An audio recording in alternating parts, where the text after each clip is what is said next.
July 27th, 2025. Welcome, everybody, to the Women in Money podcast, as well as everybody smart enough to listen. Suze O here. And today is Suze School. And this podcast, like many of the Suze School podcasts, this is where you are going to want to have paper and pencil or your Suze notebook to write down what I'm going to say. But before I begin, Josh, it is your birthday today, Josh, and Katie and I wish you the happiest birthday of all. Josh is Savannah Buffett's husband. We love him so much, I can't tell you. So, Josh, I hope we get to see you sooner than later. All right, everybody. Before I even begin what this Suze School is about, I just want to run through what I really think is happening with the stock market. I've told you that I do think August and September very well could be rough months. And if they are rough months and certain stocks go down or many stocks go down, these will be the perfect 2 months for you to dollar cost average or go a little bit heavier in the market. And why is that? Because I still think the Standard & Poor's 500 is going to end this year between 6,700 and 7,400. So it's got a nice way to go. I just want to say, this market, for many, many reasons, it reminds me of the years, were you even born then, between 1995 and the year 2000. Do all of you remember those years where there was such S&P gains? It wasn't even funny. It was, I think, 34% one year, 20%, 31%, 27%, 19%, something like that. And this time right here and right now, unless something bizarre happens, overall reminds me of those times. There are certain sectors that I love a lot. I love all the stocks that I've mentioned to you in the past. But I can't remember if I recommended or I talked about the utility sector. Fabulous sector that you might want to look investing in. Symbol is XLU for the ETF. It pays about a 2.79% yield. Something just to look at. Also, the XRT, the retail ETF. It's interesting because it surged 7.1% this last month. I find that very interesting. And the other thing I'm looking at that I'm finding interesting are REITs. And the one that I'm looking at, the ETF, is IYR. They pay a dividend of about 2.49%. Remember, you really want to own REITs in your retirement accounts because most of the time the dividends there, in fact, almost all the time, are non-qualified dividends. So just something to think about. But as I'm looking at all of these things are saying to me, yields are absolutely going to go lower. I don't know when that will happen, but you can just kind of feel it as you're looking at these things. So just something for you to think about. Also, I just have to say, Berkshire Hathaway, its symbol is BRK-B, a pure value play, something you should look at, as well as the high yield corporate bond ETF that I've talked about, the HYGs. You might want to look at those. Yield is 5.77%. And of course, as you know, I still like IBIT a lot, the ETF for Bitcoin, for those of you who want to enter that area. All right. So with that said, and with interest rates possibly going lower, if everything is going to work out according to plan, which sometimes it does and sometimes it doesn't, you should be taking advantage of the 1-year certificate at Alliant Credit Union, 4.3 APY for amounts under $75,000. For amounts of $75,000 or more, it's 4.35 APY, still a great yield. Therefore, go to myalliant, ALLIANT.com and check it out. All right, you have requested this over and over and over again, so I'm going to give it to you. You want to know about the big, beautiful bill. What do I need to know about it, Suze? What should I do? What shouldn't I do? Now, there are so many things in this bill. But the truth of the matter is the majority of people that listen, and I'm so proud of this, I have to tell all of you, that listen to the Women and Money podcast, and everybody's smart enough to listen, are really close to or already receiving Social Security. So I want to tackle on this particular Suze School the part of the big, beautiful bill, the BBB, that deals with Social Security. All right, everybody? So if you're younger, you should take notes and share it with your parents if they're older or your grandparents, but you need to know these things now.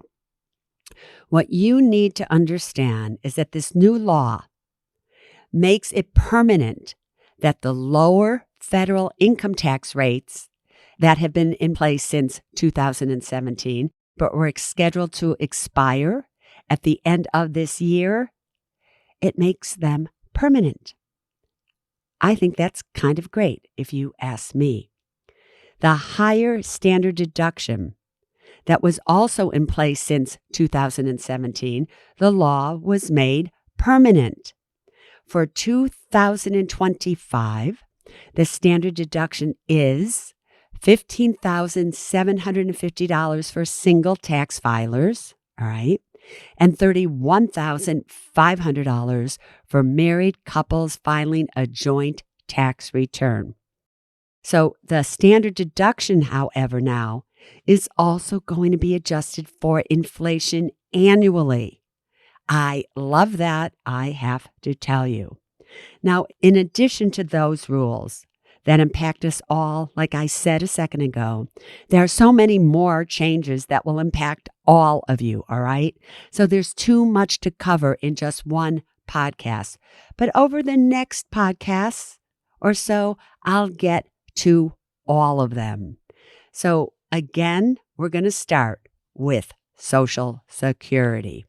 Here's what you need to get about this. When Social Security started, everybody, in 1935, do you know that it was completely tax-free? But in 1983, I'll never forget this because I was a stockbroker at the time. In 1983, Congress decided that some people should pay taxes on up to 50% of their benefit. But 10 years later, in 1993, they raised it to 85%. But want to know what the kicker is? That the income limits that determine whether your benefit gets taxed or not, they haven't been adjusted for inflation since 1993.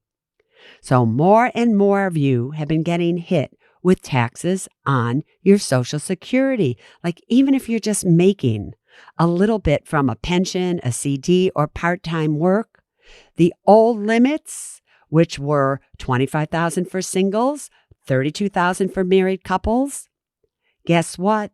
If you went over those amounts, you could be taxed on up to 85% of your Social Security. And those amounts have not changed. Now, here's what's important. Before we talk about what has changed, I want to talk about what has not changed. Listen closely. The rules on taxation of Social Security benefits were not changed. Do you hear me? No changes to Social Security. But what did change? Beginning this year, anyone who is at least 65 years of age or older may be able to claim a $6,000 income deduction. You are eligible for it even if you have yet to start claiming Social Security. There is no link between the new tax break and Social Security. So many of you say to me, but Social Security isn't going to be taxed anymore. They're not taxing Social Security. This bill says nothing about the actual taxation of Social Security. It talks about a deduction for you off of your income. So here are the rules. There's this new $6,000 per person deduction, and that deduction is in addition to the already existing deduction available to anyone at least 65 or older.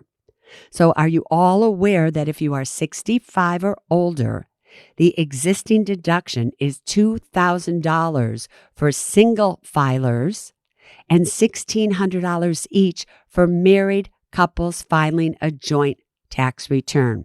Now, those deductions were already in place, that $2,000 and $1,600. They've been there.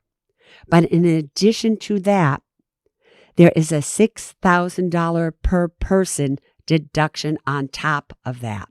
So you can claim these deductions whether you take the standard deduction or file an itemized tax return.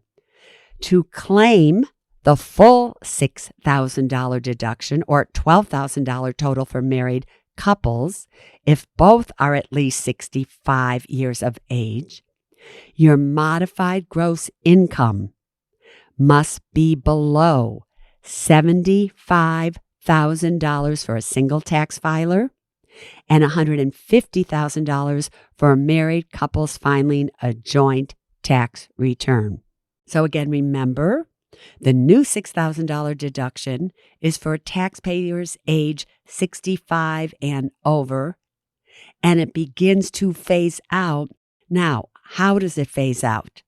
The deduction is reduced by 6 cents for every dollar over these thresholds, and it's fully phased out if you're making $175,000 MAGI for a single and $250,000 for joint filers. So you need to remember that. So after those last two amounts, $175,000 and $250,000, the deduction is entirely gone. Just that simple. Now, maybe you want an example of this. So let's just say you made $100,000 as a single, and the phase out started at $75,000, remember? So you are $25,000 over that limit. What you would do is simply times 25,000 times 0.06, which is a total reduction of $1,500. So the deduction after the reduction is only $4,500. That's it. So a single filer, age 65, with $100,000 MAGI would receive a $4,500 deduction rather than $6,000. Does that make sense to all of you? Now, I tell you that so that you can figure it out for yourself how much of this deduction that you're being allowed you actually get to take, if any whatsoever. But for now, what you really need to know is that this additional deduction, the $6,000 per person, is available for 2025, 2026, 2027, and 2028 tax years. Under the current law, it will no longer be available beginning in the 2029 tax year. So you got to note that this is a temporary tax break, and it is only for the new $6,000 deduction. Once again, the $2,000 and the $1,600 per married person deduction for people at least 65, that is permanent. So let's just take a look at who really gets the biggest benefit from this, okay? Because it's not everybody. Again, everybody thinks that Social Security itself is not going to be taxable anymore. Again, that is not true. That is not true. That is not true. This is all about the deduction that's only good till 2029, by the way. That's when it reverts back. Now, here is what is also important. Remember, you may decide that you want to make some conversions from a traditional IRA to a Roth IRA. If you qualify income-wise for these deductions, you have to watch your income.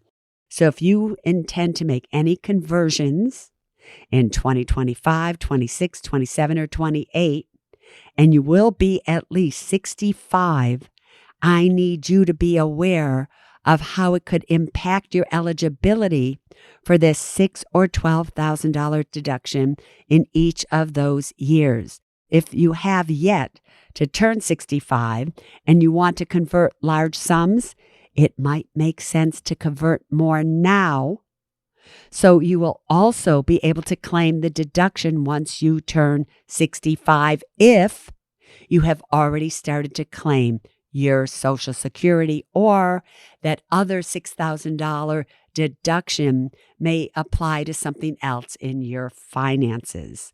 So that's why it's important for all of you to seriously sit down with a trusted tax pro to consider what your options are and is it a smart move or not. That's what all of you need to know about Social Security, and I hope I did a good enough job explaining it. All right, everybody. Again, today at midnight Pacific Coast time is the last time you're going to be able to get the must-have documents for $73. So do not wait. Go directly to musthavedocs.com/birthday. A lot of you, by the way, are just going to musthavedocs/birthday. And you're writing me going, but Suze, it's not there. It's musthavedocs, DOCS.com/birthday. And then you can get $99, which is what it normally sells for, and it's going to be going up shortly. You can get it for $73, but that offer ends in just a few hours later tonight. All right, that was your Suze School for today. So until next week, Miss Travis will join us. There's only one thing that I want you to remember, and it's this. This is the year for your money to make more money. It is.